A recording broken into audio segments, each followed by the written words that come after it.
ನಮ್ಮ ಇಡೀ ವಿಧಾನಸಭಾ ಕ್ಷೇತ್ರ ಸಾಗರ ವಿಧಾನಸಭಾ ಕ್ಷೇತ್ರದಲ್ಲಿ 26,000 ನೀರು ಬಂದಿರೋದು ನಮಗೆ ನಮ್ಮೆಲ್ಲರಿಗೂ ನಮ್ಮ ಪಕ್ಷದ ಈ ಭಾಗ ಶಕ್ತಿ ಕೇಂದ್ರದ ಅಧ್ಯಕ್ಷರು ದೇವಪ್ಪರು ಬ್ರಹ್ಮಣ್ಣರು ಅನೇಕ ಪಕ್ಷದ ಕಾರ್ಯಕರ್ತರು ಈ ಭಾಗದಲ್ಲಿ ಕೆಲಸ ಮಾಡಿದರು. ಆದರೆ ಸಾಗರ ವಿಧಾನಸಭಾ ಕ್ಷೇತ್ರ 26,000 ಬಂದದ್ರ ಜೊತೆ ಖುಷಿ ಜೊತೆಗೆ ಅನಂತರ ನಮ್ಮ ಜಿಲ್ಲಾ ಪಂಚಾಯತಿ ಕ್ಷೇತ್ರ ಯಾವಾಗಲೂ ಸ್ವಲ್ಪ ಕಾಂಗ್ರೆಸ್ ಹೇಗಿದ್ದೀರಾ ಯಾವಾಗಲೂ ಹೋದ ಬಾರಿ 2019ರಲ್ಲಿ 24,000 ಲೀಡ್ ಬಂದಾಗಲೂ ಇಲ್ಲಿ 3,500 ಲೀಡ್ ಇತ್ತು. ಆದರೆ ಇವತ್ತು ಸುಮಾರು 1,500ರಿಂದ 2,000 ಅಷ್ಟು ಲೀಡ್ BJP ಬಂದಿದೆ.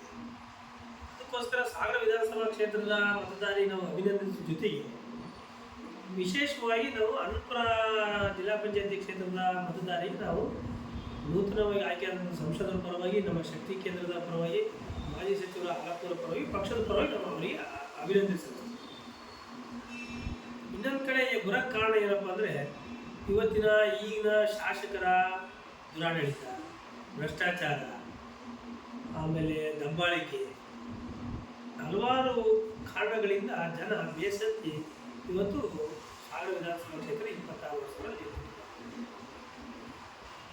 ಮತ್ತು ನಮ್ಮ ಅಭ್ಯರ್ಥಿಯ ಅಭಿವೃದ್ಧಿಯಲ್ಲಿ ಅವರ ಈ ಶಿವಮೊಗ್ಗ ಜಿಲ್ಲೆ ಒಳಗೆ ಸತತವಾಗಿ 4ನೇ ಬಾರಿ ಗೆಲ್ತಾರೆ ಅಂದರೆ ಎಲ್ಲೋ ಒಂದು ಸರಿ ಅಷ್ಟು ಎಲ್ಲ ಜಾತಿಯ ಧರ್ಮದಲ್ಲೂ ಸಹ ವಿಶ್ವಾಸ ಪಡೆದು ಅಭಿವೃದ್ಧಿಯನ್ನು ಮಾಡಿ ಸಾಬೀತುಪಡಿಸೋದಕ್ಕೋಸ್ಕರ ಇವತ್ತು ಸತತವಾಗಿ 4 ಬಾರಿಯೂ ಸಹ 2 ಲಕ್ಷ 2.5 ಲಕ್ಷ ಓಟ್ಲಿಂದ 3 ಲಕ್ಷ ತನಕ ಗೆದ್ದಾರೆ.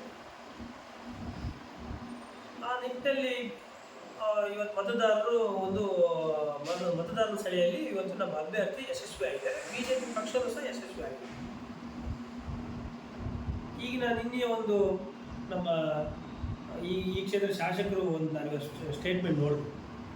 ನಿನ್ನೆ ಅವರ ಅಭಿನಂದನೆ ಕಾರ್ಯಕ್ರಮದಲ್ಲಿ ಈ ಕ್ಷೇತ್ರದಲ್ಲಿ ರಾಘಣ್ಣನ ಮುಖ ನೋಡಿ ಹಾಕಿಲ್ಲ, ಹಾಲಪ್ಪನ ಮುಖ ನೋಡಿ ಹಾಕಿಲ್ಲ. ಆದರೆ ಈ ಕ್ಷೇತ್ರದ ಜನ BJP ಪಕ್ಷ ನರೇಂದ್ರ ಮೋದಿಯವ್ರ ಜೊತೆಗೆ ಅದಕ್ಕಿಂತ ಹೆಚ್ಚಾಗಿ ಈ ಕ್ಷೇತ್ರದ ರಾಘಣ್ಣನ ಅಭಿವೃದ್ಧಿಯನ್ನು ನೋಡಿ ಅವರ ಈ ರೀತಿಯ ಎಲ್ಲ ಸರ್ವ ಜನಾಂಗನೂ ಸಹ ಒಟ್ಟಿಗೆ ಒಯ್ಯುವಂಥ ಒಬ್ಬ ಅಭ್ಯರ್ಥಿ ಬೇಕು ಅಂತೇಳಿ ಎಲ್ಲ ಕ್ಷೇತ್ರದಲ್ಲೂ ನೀರು ಕೊಡ್ತಾರೆ. ಜೊತೆಗೆ ಸಾಗರ ವಿಧಾನಸಭಾ ಕ್ಷೇತ್ರ ಅಂತ ಬಂದಾಗ ಸನ್ಮಾನ್ಯ ಶ್ರೀ ಮಾಜಿ ಸಚಿವರು ಹಾಲಪ್ಪನವರ ಅಭಿವೃದ್ಧಿಯನ್ನು ನೋಡಿ ಅವರ ನಾಯಕತ್ವವನ್ನು ಸಹ ಒಪ್ಪಿ ಇವತ್ತು ಹೋದ ಬಾರಿಗಿಂತ ಈ ಸರಿ ಇನ್ನೂ 2,500 ಓಟ್ ವಿಧಾನಸಭಾ ಕ್ಷೇತ್ರ ಜಾಸ್ತಿ ಕೊಟ್ಟಿದ್ದಾರೆ. ಇವ್ರು ನೋಡಿ ಓಟ್ ಹಾಕಿರೋದು. ಆದರೆ ತಮಗೆ ಏನಾದ್ರು ಮೊನ್ನೆ ಚುನಾವಣೆಯಲ್ಲಿ ಅದು ತಮಗೆ ಅನ್ವಯ ಆಗುತ್ತೆ. ಈಗ ಈ ಕ್ಷೇತ್ರ ಶಾಸಕರಿಗೆ ಸಿದ್ದರಾಮಯ್ಯನ ಕಾಂಗ್ರೆಸ್ ನೋಡಿ ನಿಮಗೆ ಓಟ್ ಹಾಕಿದೆ ಅಂದ್ಬಿಟ್ರೆ ಯಾವುದೇ ಕಾರಣಕ್ಕೂ ನೀವು ಅಭಿವೃದ್ಧಿ ಮಾಡಿದರೆ ಈ ತಾಲೂಕು ಮುಂದೆ ಅಭಿವೃದ್ಧಿ ಮಾಡ್ತಾರೆ ಅಂತಲೂ ಯಾವುದೇ ಕಾರಣಕ್ಕೂ ನಿಮಗೇನು ಓಟ್ ಹಾಕಿದಲ್ಲ.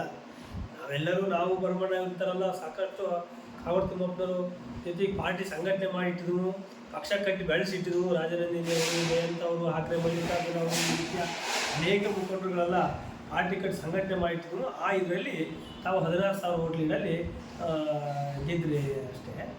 ಹಾಗಾಗಿ ನಿಮಗೆ ಬೇಕಾದ್ರೆ ಈ ಮಾತು ಅನ್ವಯ ಆಗುತ್ತೆ.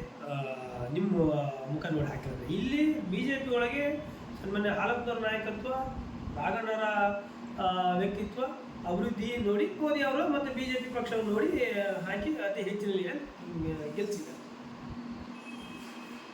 ಇನ್ನು ಮುಂದಿನ ದಿನಗಳಲ್ಲಿ ಬರೋಂಥ ಎಲ್ಲ ಚುನಾವಣೆಗಳಲ್ಲೂ ಸಹ ಮತದಾರರು ತಕ್ಕ ಪಾಠ ಕಲಿಸ್ತಾರೆ. ಆಮೇಲೆ ಇವತ್ತಿನ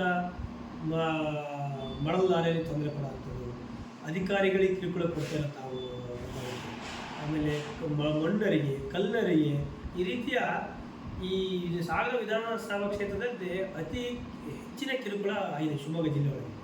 ಪೊಲೀಸ್ ಇಲಾಖೆ ಅಂತೂ ಎಲ್ಲ ಒಂದು ಕಡೆ ನಿಮ್ಮನ್ನು ನಾವು ಹೇಳ್ದಂಗೆ ಕೇಳಿಲ್ಲ ಅಂದರೆ ಅಥವಾ ವಿರೋಧ ಪಕ್ಷದವರಿಗೆ BJP ಪಕ್ಷದವರಿಗೆ ನೀವು ಕೇಸ್ ಹಾಕಿಲ್ಲ ಅಂದರೆ ನಿಮ್ಮನ್ನು ಟ್ರಾನ್ಸ್ಫರ್ ಮಾಡ್ತೀನಿ ಅನ್ನೋದು, ಅಥವಾ ನಿಮ್ಮ ಮೇಲೆ ನಾನು ಸುಮ್ಮನೆ SP ಅವರಿಗೆ ಕಂಪ್ಲೇಂಟ್ ಮಾಡ್ತೀನಿ ಅನ್ನೋದು, ಇಲ್ಲ ಹೋಮ್ ಮಿನಿಸ್ಟರ್ ಗಮನಕ್ಕೆ ತರ್ತೀನಿ ಅಂತ ಈ ರೀತಿಯ ದಬ್ಬಾಳಿಕೆಗಳು ನಡೀತಾ ಇದ್ದಾವೆ. ಆದರೆ ಅದು ಮುಂದಿನ ದಿನಗಳಲ್ಲಿ ನಾವು ಹೋರಾಟ ಮಾಡಿ ನಮ್ಮ ಪಕ್ಷದ ಕಾರ್ಯಕರ್ತರು ಯಾವುದೇ ರೀತಿಯ ತೊಂದರೆ ಆದರೂ ಸಹ ನಾವೆಲ್ಲರೂ ಈ ಪಕ್ಷದಲ್ಲಿ ಮಾಜಿ ಸಚಿವರಂತ ಹಾಲಪ್ಪನವರು ಇದ್ದಾರೆ ಮತ್ತು ನಮಗೆ ಸಂಸದರು ಇದ್ದಾರೆ. ನಾವು ಅವ್ರಿಗೆ ಹೋರಾಟ ಮಾಡಿ ರಕ್ಷಣೆ ಕೊಡುವಂಥ ಕೆಲಸ ಮಾಡ್ತೀವಿ. ಜೊತೆಗೆ ಮೊನ್ನೆ MLC ಚುನಾವಣೆ ನಡೀತೀವಿ, ಎಲ್ಲ ಬುದ್ಧಿಜೀವಿಗಳ ಚುನಾವಣೆ. ಆದರೆ ಬುದ್ಧಿಜೀವಿಗಳ ಚುನಾವಣೆಯಲ್ಲಿ ಮೊನ್ನೆ ಅತಿ ಹೆಚ್ಚಿನ ಈ ಕ್ಷೇತ್ರ ನಮ್ಮ ಶಿವಮೊಗ್ಗ ಜಿಲ್ಲೆಯವರಂಥ ಪದವೀಧರ ಕ್ಷೇತ್ರಕ್ಕೆ ಧನಂಜಯ ಸಂಘ ನಿಂತಿದ್ದರು. ನಮ್ಮ ಮೈತ್ರಿ ಅಭ್ಯರ್ಥಿಯಾಗಿ ಶಿಕ್ಷಣ ಕ್ಷೇತ್ರಕ್ಕೆ ಭೋಜಗೌಡರು ನಿಂತಿದ್ದಾರೆ. ಅತಿ ಹೆಚ್ಚಿನ ಲೀಡಲ್ಲಿ ಗೆದ್ದಿದ್ದಾರೆ.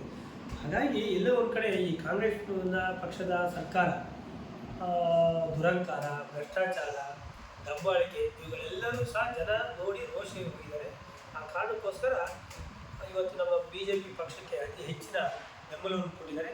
ನಾವು ಆ ಬೆಂಬಲ ಕೊಡೋದಕ್ಕೆ ನಾವು ಸಹ ಮತದಾರರಿಗೆ ಅಷ್ಟೇ ಚಿರಋಣಿಯಾಗಿದ್ದು, ಮುಂದಿನ ದಿನಗಳಲ್ಲೂ ಸಹ ನಾವು ಇನ್ನೂ ಹೆಚ್ಚಿನ ಮತದಾರರು ಹತ್ತಿರ ಹೋಗಿ ಅವರ ಕಷ್ಟ ಸುಖಗಳಿಗೆ ನಾವು ಸ್ಪಂದಿಸಿ ಪಕ್ಷ ಸಂಘಟನೆ ಮಾಡುವಂಥ ಕೆಲಸ ಮುಂದಿನ ದಿನಗಳಲ್ಲಿ ಮಾಡ್ತೀವಿ.